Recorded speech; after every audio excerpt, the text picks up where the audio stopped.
नमस्कार, मैं श्वेता आपका न्यूज 100 लाइव टीवी में स्वागत करती हूं। तो चलिए रुक करते हैं आज की प्रमुख खबर पर। आदिवासी मुद्दों के साथ समझौता कभी नहीं, हम लड़ेंगे और जीतेंगे भी। बंधु तिर्की। आदिवासी एकता महारैली के मद्देनजर आदिवासियों से संबंधित महत्वपूर्ण मुद्दों से संबंधित मुद्दे के मसौदे का विमोचन कल 24 जनवरी को पूर्व मंत्री, झारखंड सरकार की समन्वय समिति के सदस्य एवं झारखंड प्रदेश कांग्रेस कमेटी के कार्यकारी अध्यक्ष बंधु तिर्की ने कहा है कि आदिवासियों से जुड़े मुद्दे पर कभी भी किसी भी हाल में समझौता नहीं हो सकता है। श्री तिर्की ने कहा कि आदिवासियों की ज्वलंत समस्याओं पर गंभीर आदिवासी संगठन और समान विचारधारा के लोग एवं संगठन न केवल लड़ेंगे बल्कि वह निश्चित रूप से जीतेंगे भी। आज राजधानी स्थित अपने आवास पर संवाददाताओं से बातचीत करते हुए श्री तिर्की ने कहा कि आदिवासी जनाधिकार मंच द्वारा अगले 4 फरवरी 2024 को आयोजित आदिवासी एकता महारैली में आदिवासियों के ज्वलंत मुद्दों,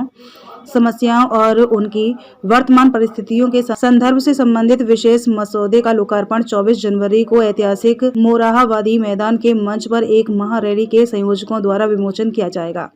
श्री तिर्की ने कहा कि इस समारोह में मुख्य अतिथि आदिवासी कांग्रेस के राष्ट्रीय अध्यक्ष शिवाजीराव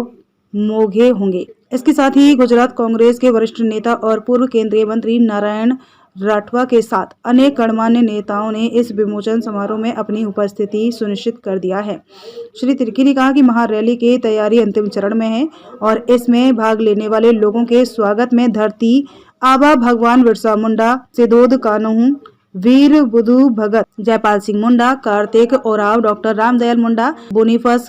लकड़ा, झालो फूलो, सिंगी दई, नीलांबर, पीतांबर, देवेंद्र माझी, सरना रत्न वीरेंद्र भगत, सरना रत्न ऐतो ओराव, डॉक्टर कर्मा ओराव, प्रवीण ओराव, सरना रत्न धर्मगुरु जयपाल ओराव एवं ठेबले ओराव सहित झारखंड के स्वतंत्रता सेनानी, वीर आंदोलनकारी और झारखंड की 23 विभूतियों के नाम पर तोरण द्वार का निर्माण किया जाएगा। वरिष्ठ कांग्रेस नेता ने इस बात की आलोचना की कि उनके संगठनों, नेताओं और राजनीतिक दलों द्वारा 4 फरवरी को आयोजित आदिवासी एकता महारैली को केवल ईसाई आदिवासियों की रैली के रूप में प्रचारित किया जा रहा है, जो पूरी तरीके से गलत है। उन्होंने कहा कि भाजपा, आरएसएस और उससे जुड़े संगठनों को छोड़कर यह प्रदेश के धर्मनिरपेक्ष समान विचारधारा और इसके साथ साथ आदिवासियों के मामले पर बेहद गंभीर लोगों, राजनीतिक दलों एवं संगठनों की संयुक्त महारैली है और इसमें भेदभाव के बिना सभी की सहभागिता है। उन्होंने कहा कि सरना कोड सभी आदिवासियों की मांग है, लेकिन भारतीय जनता पार्टी, राष्ट्रीय स्वयंसेवक संघ और दक्षिणपंथी संगठनों के साथ ही अनेक नेताओं द्वारा केवल चुनाव के दृष्टिकोण से मुद्दे को भटकाया और भड़काया जा रहा है। श्री तिर्की ने कहा कि जो भी उन्हें जानते हैं, उन्हें अच्छी तरीके से पता है कि अपने पूरे राजनीतिक जीवन में उन्होंने बिना किसी भेदभाव के राजनीति की है, लेकिन आदिवासियों के मुद्दे पर हमेशा मुखर रहे हैं और वहां कोई समझौता नहीं हो सकता है। इसके साथ ही झारखंड की स्थानीयता, पेशा, 5वीं अनुसूची, CNT एक्ट,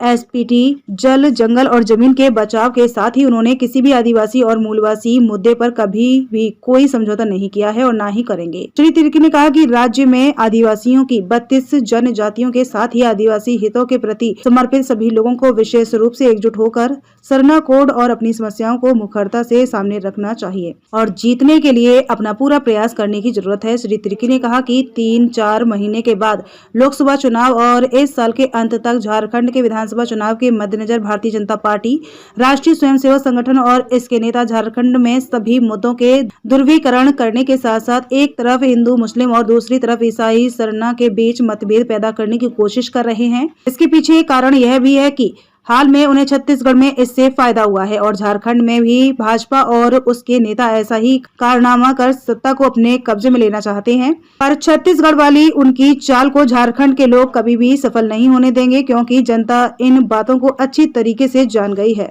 खबरों में अब तक के लिए बस इतना ही। फिर होगी आपसे मुलाकात ऐसी किसी बड़ी खबर के साथ। तब तक के लिए नमस्कार और देखते रहिए न्यूज 100 लाइव टीवी।